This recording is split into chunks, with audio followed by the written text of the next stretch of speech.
जय श्री राम भक्तों।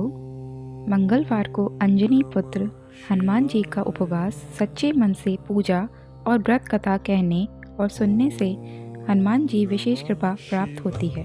सभी कष्ट दूर होते हैं। हनुमान जी का व्रत रखने वालों को हर मंगलवार इस कथा का पाठ करना चाहिए। मंगलवार पूजन विधि। हनुमान जी का व्रत लगातार 21 मंगलवार करना चाहिए। मंगलवार के दिन ब्रह्म मुहूर्त में उठकर स्नान वगैरह से निवृत्त होकर सबसे पहले हनुमान जी का ध्यान करें और व्रत का संकल्प करें। इसके बाद ईशान कोण की दिशा उत्तर पूर्व कोने में किसी एकांत स्थान पर हनुमान जी की मूर्ति या तस्वीर स्थापित करें। फिर गंगाजल के छींटे देकर उनका लाल कपड़ा धारण कराएं।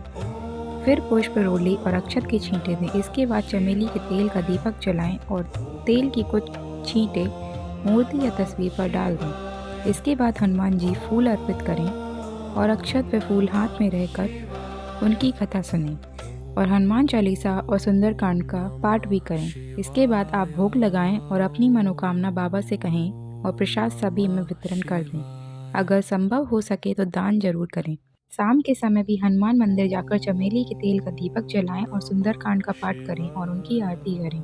21 मंगलवार के व्रत होने के बाद 22वें मंगलवार को विधि विधान के साथ बजरंगबली का पूजा करें और उन्हें चोला चढ़ाएं। उसके बाद 21 ब्राह्मणों को बुलाकर उन्हें भोजन कराएं और क्षमता अनुसार दान दक्षिणा दें। मंगलवार व्रत कथा। एक समय की बात है, एक ब्राह्मण दंपति प्रेम भाव से साथ साथ रहते थे, लेकिन उनकी कोई संतान न होने के कारण दुखी रहते थे। ब्राह्मण हर मंगलवार के वन जाकर हनुमान जी की पूजा करने जाता था और संतान की कामना करता था। ब्राह्मण की पत्नी भी हनुमान जी की बहुत बड़ी भक्त थी और मंगलवार का व्रत रखती थी। वह हमेशा मंगलवार के दिन हनुमान जी का भोग लगाकर ही भोजन करती थी। एक बार व्रत के दिन ब्राह्मणी भोजन नहीं बना पाई, जिससे हनुमान जी का भोग नहीं लग सका। तब उसने प्रण किया कि वह अगले मंगलवार को हनुमान जी को भोग लगाकर ही भोजन करेगी। वह 6 दिन तक भूखी प्यासी रखी और मंगलवार के दिन व्रत के दौरान बेहोश हो गई। ब्राह्मणी की निष्ठा और लगन को देखकर हनुमान जी बहुत प्रसन्न हुए और आशीर्वाद के रूप में एक संतान दी और कहा कि यह तुम्हारी बहुत सेवा करेगा।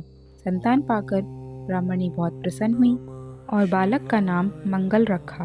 कुछ समय बाद जब ब्राह्मण घर आया तो घर में बच्चे की आवाज़ सुनाई दी और अपनी पत्नी से पूछा कि आखिर ये बच्चा कौन है। मणि की पत्नी ने कहा कि हनुमान जी ने व्रत से प्रसन्न होकर हमें आशीर्वाद के रूप में ये संतान हम दोनों की दिए। ब्राह्मण को अपनी पत्नी की इस बात पर विश्वास नहीं हुआ। एक दिन जब ब्राह्मणी घर पर नहीं थी तो ब्राह्मण ने मौका देखकर बच्चे को कुएं में गिरा दिया। ब्राह्मणी घर लौटी तो उसने मंगल के बारे में पूछा। तभी पीछे से मंगल मुस्कुराकर आ गया और ब्राह्मण बच्चे को देखकर आश्चर्यचकित रह गया। रात को हनुमान जी ने ब्राह्मण को सपने में दर्शन दिए और बताया कि यह संतान तुम्हारी है। ब्राह्मण सत्य जानकर बहुत खुश हुआ। इसके बाद ब्राह्मण दंपति प्रत्येक मंगलवार को व्रत रखने लगे। शास्त्रों के अनुसार जो भी मनुष्य मंगलवार व्रत पर कथा पढ़ता है या सुनता है, उसे हनुमान जी की विशेष कृपा प्राप्त होती है। उसके सभी कष्ट दूर होते हैं और हनुमान जी की दया के पात्र बनते हैं। बोलो बजरंगबली की जय। बजरंगबली की जय।